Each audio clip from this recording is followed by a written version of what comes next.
안녕하십니까. 한국배민과인계라인 동물약품의 고성식입니다. 오늘은 PRS를 주제로 위험도를 고려한 새로운 모니터링 방법, 그리고 백신을 이용한 PRS 바이러스 피해 최소화 방법에 대해서 두 가지 주제로 발표를 진행하도록 하겠습니다. 영상을 보시기 전에 돈플래너TV 구독, 좋아요, 알림 설정까지 부탁드립니다. 이제 우리나라에 굉장히 많은 농장들이 PRS와 전쟁을 계속 치르고 있는데요. 전쟁에서 이제 중요한 것은 지피지기 백전백승, 적을 알고 나를 알아야 승리할 수 있다. 이런 말들을 많이 하지 않습니까? 그 중에서도 오늘 말씀드릴 내용은 이제 나 스스로를 아는 것, 지기 부분에 대해서 설명을 드릴 텐데, 농장에서 PRS에 대해서 나 자신을 아는 것은 바로 모니터링을 통해서 우리가 이제 우리 농장의 PRS가 어디까지 들어와 있는지, 어느 구간에 영향을 미치는지 이런 것들을 파악하는 것이 이제 전쟁에서 승리할 수 있는 방법 중에 가장 중요한 한 가지가 된다고 말씀드릴 수 있겠습니다. 그래서 흔히 우리가 모니터링을 시행할 때 아직도 가장 흔하게 사용하는 방법으로 체열을 많이들 사용하고 계신데요. 체열은 사실 우리가 PRS 바이러스, 항원 그 자체를 잡아내는 방법으로서는 가장 적합한 방법이라고 보지는 않습니다. 왜냐하면은 체열 같은 경우에는 항체 검사 같은 경우에는 이제 굉장히 효율적으로 진행할 수 있는 방법이지만은 항원 검사 같은 경우에는 PRS 바이러스가 바이러스 혈증을 나타낼 때만 이제 바이러스 양성이 뜨기 때문에 실제로는 돼지가 바이러스를 가지고 있다 하더라도 검사 결과상에서는 음성으로 나타나는 그런 결과를 보일 수가 있습니다. 그리고 또한 이제 위에 사진에서 보시다시피 돼지가 움직이지 않도록 굉장히 숙련된 보정자가 필요하고요. 그리고 혈관을 잘 찾을 수 있는 이제 숙련된 체열자가 필요하기 때문에 많은 인력과 많은 시간이 필요하고, 그리고 한 번 시행할 때마다 한 마리의 돼지에서밖에 체열을 할 수 없기 때문에 이제 체열 두수를 뭐 몇십 마리, 몇백 마리 이런 식으로 무한정 늘릴 수가 없다는 것이 가장 큰 문제점이라고 할 수 있겠습니다. 한 가지 그래프를 먼저 보여드리고 가겠습니다. 이제 가로축 같은 경우에는 이제 포유를 하고 있는 엄마 돼지와 자돈들 같이 있을 때 그 한 복 내에서 몇 퍼센트 자돈이 PRS 양성을 나타내고 있는지를 나타내는 가로축이 되겠고요. 세로축 같은 경우에는 그것을 검사했을 때 이제 양성이 한 개라도 나올 가능성, 그러니까 그 복이 양성인 거를 잡아낼 수 있을 가능성이라고 보시면 되겠습니다. 예를 들어서 우리가 한 복의 자돈 중에 20%가 양성이라고 봤을 때 그 중에 이제 한 복에서 3마리나 체열을 한다고 하더라도 이제 20% 중에 그거를 한 마리라도 잡아낼 확률은 50%밖에 되지 않습니다. 바꿔서 말하면 한 복 내 양성률이 20%라고 하더라도 이거를 이제 우리가 양성이다 이렇게 판정을 하기 위해서는 한 복에 3마리가 아니라 한 복에 4마리, 5마리, 6마리 이런 식으로 굉장히 많은 두수의 체열이 필요하다.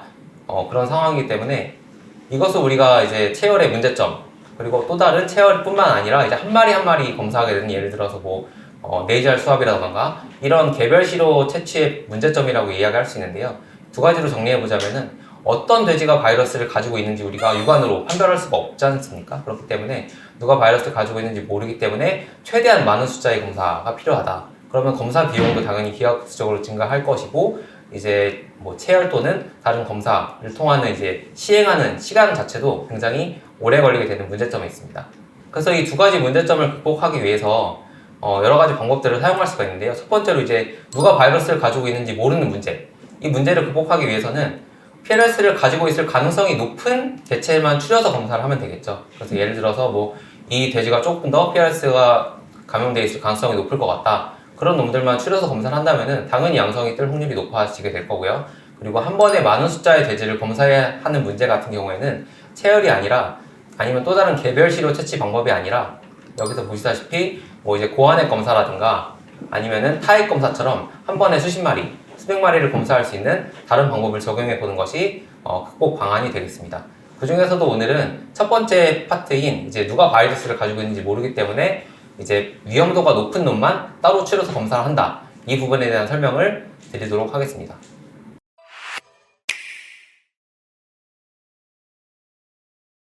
이 논문 같은 경우에는 위험도를 고려한 샘플링, 줄여서 이제 RBS라고 부르는데요.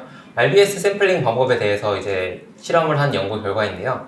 샘플링 대상 선정 방법을 여러 가지로 잡아보고서 그거에 따라서 이제 PRS 바이러스 검출률을 비교한 실험입니다. 간단하게 말씀드리면은 완전히 랜덤하게 그냥 잡히는 돼지를 이제 잡아서 이제 체열했을 때의 검사와 아니면은 특정한 돼지만 추려서 타겟으로 샘플 채취했을 때의 이제 PRS 검출률이 어떻게 되는지를 비교한 논문이고요. 목적은 어떻게 해야지 당연히 PRS를 더 잘 잡아낼 수 있을까, 이것이 목적이 되겠습니다. 그래서 결과만 간단하게 보자면은 우리가 흔히 농장에서 이제 초산돈이 더 위험하다 이런 말씀 많이 하시지 않습니까? 그리고 또 한 가지는 이제 산자수가 적은 모돈 같은 경우에는 PRS에 영향을 받아서 산자수가 적을 것이다 이렇게 또 가정을 할 수가 있잖아요. 그래서 그 두 가지를 살펴봤을 때 실제로 초산차가 이제 이산 이후의 모돈들에 비해서 그 포유 자돈들이 PRS 양성이 나타날 확률이 2배 이상 높고요. 그리고 산자수가 12두 이하인 경우 같은 경우 산자수가 적은 모종들 같은 경우에는 PRS 양성률이 6배 이상 높게 나타나서 실제로 그 농장에서 가지고 있는 위험한 모돈, 위험한 포유복 같은 경우에는 훨씬 더 PRS 양성률이 높게 나타나는 것을 확인할 수 있어서 실제로 우리가 검사를 할 때 이런 위험한 포유복에서 자손들을 체열하게 되면은 훨씬 더 높은 확률로 PRS를 잡아낼 수가 있게 되겠습니다. 마찬가지로 이런 위험도를 고려한 샘플 채취 방법을 어떻게 하면은 더 효율적인 방법을 찾을 수 없을까 하다가 나온 방법이 이제 이번에 새로 소개해드릴 방법인데요. 이 사진이 뭔지 보고서 바로 아실 수 있는 분이 계실까요? 이 사진 같은 경우에는 좀 징그러워 보일 수도 있겠지만 이제 죽은 돼지의 혀 끝을 잘라서 이제 만든 채취한 샘플이 되겠습니다. 뭐 굉장히 뭐 잔인해 보일 수도 있고 좀 징그러워 보일 수도 있지만은 이게 살아있는 돼지에서 당연히 채취하는 것이 아니고 이제 뭐 폐사가 난 이제 자돈들 같은 경우에 끝에 혀를 일부분만 절제해서 검사하는 방법이기 때문에 그렇게 뭐 징그럽거나 비인도적인 방법은 아니고요. 그래서 이거를 이제 외국에서 처음 발표한 문헌에서는 텅팁 샘플링, 우리나라로 말로 굳이 번역을 하자면은 혀끝 절단 샘플 정도가 되겠죠. 이 내용을 가장 먼저 소개했던 논문이 이제 2021년 11월에 발표했던 폐사돈의 혀끝 절단 샘플을 통해서 번식동물과 이유자돈에서의 PRS 진단이라는 내용이었고요. 그리고 두 번째 논문은 작년 9월에 나온 굉장히 최신 논문인데 거의 비슷한 내용인데 여기서는 이제 PRS의 RNA가 얼마나 검출되는지를 실험한 논문이 되겠습니다. 그래서 이 두 가지 논문에 대해서 설명을 드리도록 하겠습니다. 먼저 첫 번째 논문에서는 분만사 자돈과 이유 자돈을 나눠서 이제 각각 샘플링을 진행을 했는데요. 분만사 자돈 같은 경우에는 복별로 이제 사산태아 또는 포유 중 이유하기 전까지 폐사 자돈이 발생할 때마다 혀끝을 약 2cm 정도 절단하여 냉동 보관을 했다가 이유 시점에 한 번에 이제 검사 기관으로 보내서 검사를 진행한 내용이고요. 그리고 이유 자돈 그룹에서는 이제 마찬가지로 폐사 나올 때마다 혀끝을 2cm씩 절단해서 냉동 보관했다가 일주일치씩 모아놓던 샘플을 한 번에 보내서 검사를 진행을 하였습니다. 당연히 이제 혀끝을 절단할 때 쓰는 가위 같은 경우에는 이제 교차 오염을 방지하기 위해서 소독을 잘 해줘야 되겠고요. 굉장히 복잡한 결과표가 있는데요. 이것 중에서 간단하게 이 부분만 보시면 되겠습니다. 좀 확대해서 보자면은 왼쪽 결과가 이제 혈액에서 검사한 결과고 오른쪽 결과가 그 같은 이제 그룹에 있는 자돈 중에 폐사 나온 이제 자돈들에 대해서 혀끝 샘플만 따로 이제 결과를 나타낸 건데요. 혈액에서는 음성이 나왔다고 하더라도 혀끝 샘플에서는 양성이 나오는 그룹이 굉장히 많이 있었습니다. 이 내용을 바꿔서 말하면은 혈액에서 잡아내지 못한 굉장히 소량의 바이러스도 폐사가 나온 자돈의 혀끝에서는 양성이 나올 수가 있어서 혀끝 절단 샘플 방법이 훨씬 더 민감한 검사 결과를 얻을 수 있다. PRS를 좀 더 잘 잡아낼 수 있다. 이런 말씀이 되겠습니다. 네, 그래서 훨씬 적은 검사 수로도 샘플 수를 훨씬 더 적게 가져가면서도 PRS 검출을 높일 수가 있어서 검사 비용상으로도 효율적이고요. 그리고 폐사돈 같은 경우에는 농장에서 주기적으로 아무리 돼지를 잘 키우는 농장이라도 꾸준히 발생을 하기 때문에 주기적인 검사가 자연스럽게 가능하게 됩니다. 그리고 체열을 한다 이렇게 하면은 날짜를 잡아서 외부에서 사람이 들어가서 체열을 해야 되는 번거로움이 있지만은 이제 혀끝 절단 샘플 같은 경우에는 누구나 쉽게 수행할 수 있는 방법이기 때문에 굉장히 검사가 용이하다 그런 장점도 있습니다.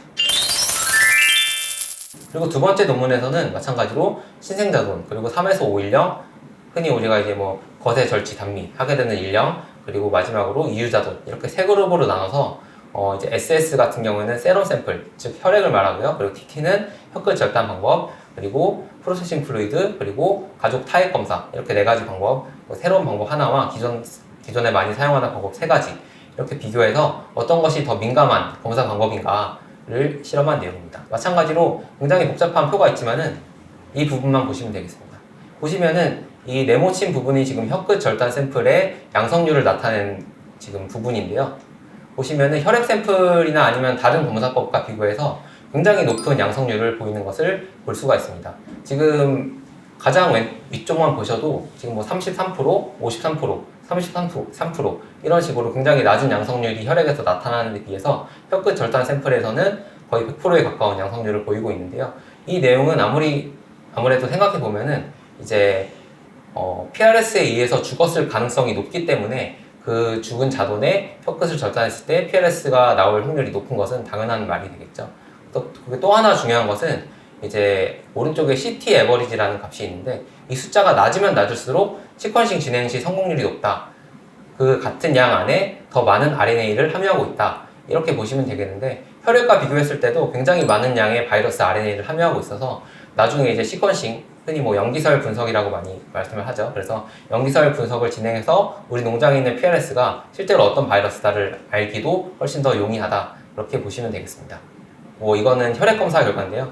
뭐 혈액 검사든 아니면 다른 검사 방법이든 모니터링을 통해서 이러한 농장의 결과를 알 수 있는 결과서를 저희가 받으실 수가 있을 텐데요. 이 결과서가 중요한 이유는 아까 처음에 말씀드린 것처럼 역시 우리 자신을 알기 위해서입니다. 농장 상태가 예를 들어 지금 1, 2, 3번 이런 식으로 분류를 할 수가 있는데요. 뒤에 한번 자세히 설명을 드리겠습니다.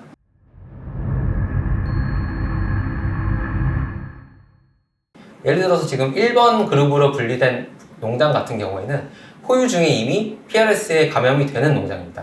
이제 가로축이 이후 경과 시간인데요. 이후 뭐 1주령, 2주령 정도밖에 안 됐는데도 이미 지금 PRS 양성률이 굉장히 높은 상황인 것을 확인할 수가 있습니다. 이 내용은 뭐냐면은 결국은 포유 중에 어미로부터 PRS 바이러스가 수직 감염이 됐다는 이야기고요.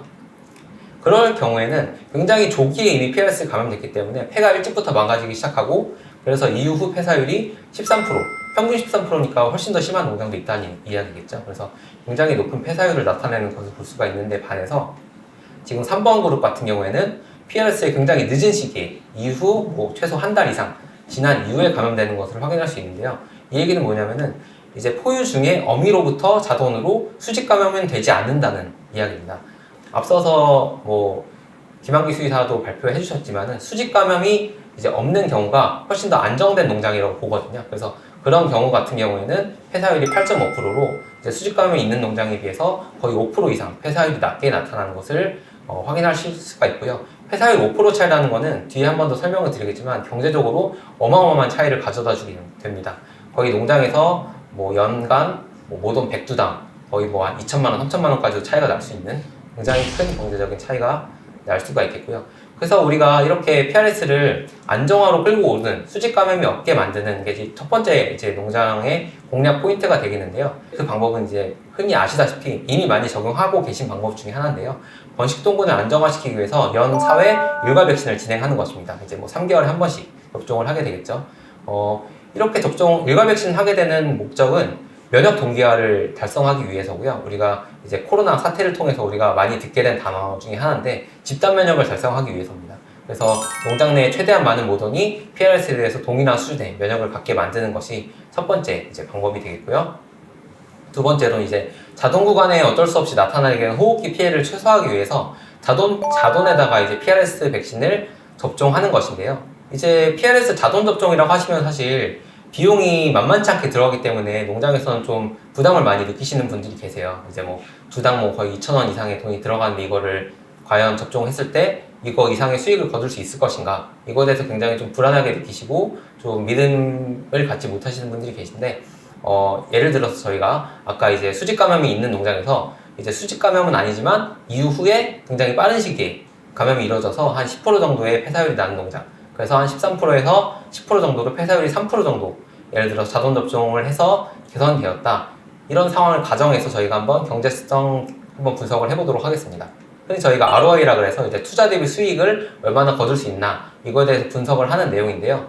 그래서 한 폐사율이 3% 정도 계산됐을 때 어느 정도 경제적 이익을 가져다 줄 수 있는지에 대해서 분석을 한번 해볼 텐데요. 좀 편하게 계산하기 위해서 자돈을 두당 한 30kg 정도에서 20만 원 정도씩에 구매해오는 위탁장이라고 한번 가정을 해보겠습니다. 그 위탁장에서 PRS 피해로 인해서 평균 50kg 정도 크기에서 폐사가 난다고 가정을 한번 해보겠습니다. 그렇게 따지면은 30kg에 와서 이제 죽기 직전 50kg까지 키우는데 드는 사료 비용이 뭐 예를 들어서 지금 사료 단가가 굉장히 높기 때문에 한 두당 한 5만 원 정도씩 비용이 든다고 생각을 해보고 그리고 그 돼지가 폐사가 되지 않고 이제 PRS를 잘 방어해서 출하했을 때 두당 순이익이 동가가 별로 안 좋아서 5만 원 정도 순이익이 난다고 이제 좀 보수적으로 계산해 보겠습니다. 그렇게 따지면은 30kg 자돈 구매를 저희가 20만 원에 해왔고 폐사돈 이제 죽기 직전까지 든 사료비가 5만 원, 그리고 출하를 했을 때 얻을 수 있는 기대 수익 5만 원 해서 30만 원이라고 잡고요. 이제 30만 원에서 폐사율이 3% 개선이 된다고 하면은 30만 원 곱하기 3% 하면은 두당 9천 원의 추가 수익이 나게 됩니다. 백신이 굉장히 비싸서 뭐 두당 2천 원, 3천 원 썼다 하더라도 거의 4배, 최소한 3배, 4배 이상 수익을 더 거둘 수 있는 상황이 됩니다. 뭐 3%인 경우에 이 정도 수익이 난다는 말씀이고요. 사실 폐사율이 1%만 개선돼도 백신 비용 두당 2,000원, 3,000원 쓴 거에 비해서 훨씬 큰 이익을 농장에 가져다 주게 됩니다. 네, 그리고 또 한 가지 이제 소개를 드릴 텐데, 이거는 우리나라에서 실험한 내용은 아니고 이제 미국에서 실험해서 유튜브에도 지금 올라가 있는 내용 중에 하나인데요. 지금 PRS 불안정 농장, 그러니까 수직 감염이 이루어지는 농장에서는 저희가 흔히 얘기하기를 수직 감염이 이루어진다는 거는 백신을 3주령에 접종하기 전에 이미 항원이 감염이 이루어지기 때문에 백신 효능이 떨어지는 거 아니냐, 이런 내용들이 굉장히 많이 좀 이야기가 있었어요. 하지만 이제 이 발표에서는 그렇지 않다. 수직 감염이 있는 농장에서도 백신을 적용했을 때 경제적으로 굉장히 큰 효과를 거둘 수 있다. 이런 내용이 있어서 한번 소개를 드리도록 하겠습니다.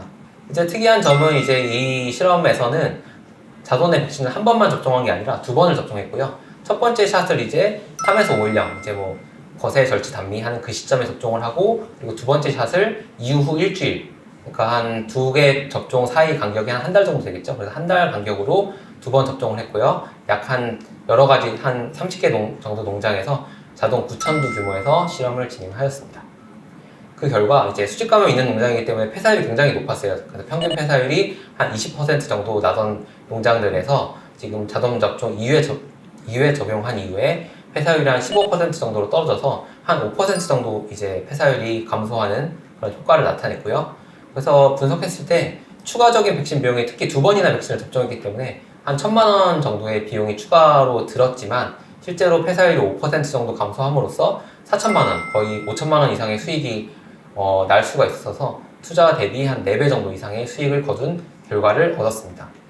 그래서 오늘 말씀드린 내용을 한번 쭉 요약해 보자면은 먼저 모니터링의 측면에 있어서 PRS 모니터링 시 체열을 통한 혈액 검사는 굉장히 유용한 방법이고 지금도 많이 쓰이고 있는 방법이지만은 한계가 굉장히 명확한 방법이라고 말씀을 드렸고요. 따라서 위험도를 고려해서 위험한 개체만 집중해서 샘플링을 하거나 아니면은 집약적인 샘플링 방법, 예를 들어서 뭐 고환액 검사라든지 아니면 타액 검사라든지 이런 다른 방법들을 유연하게 적용하는 것들이 중요하다. 그 말씀을 두 번째로 드렸습니다. 그리고 마지막으로 혀끝 절단 샘플 채취라는 새로운 방법을 소개해 드렸고요.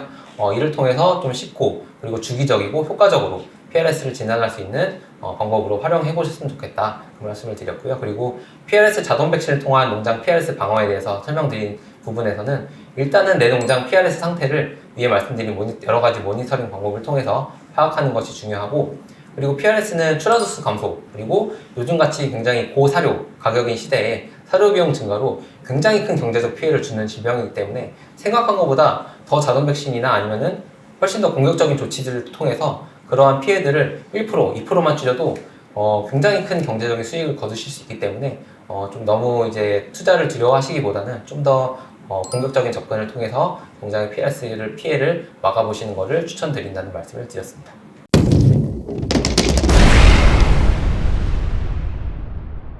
네, 오늘 저희가 준비한 PRRS 강의 내용 잘 들으셨나요? 여러분들의 농가에 많은 도움이 됐으면 좋겠습니다.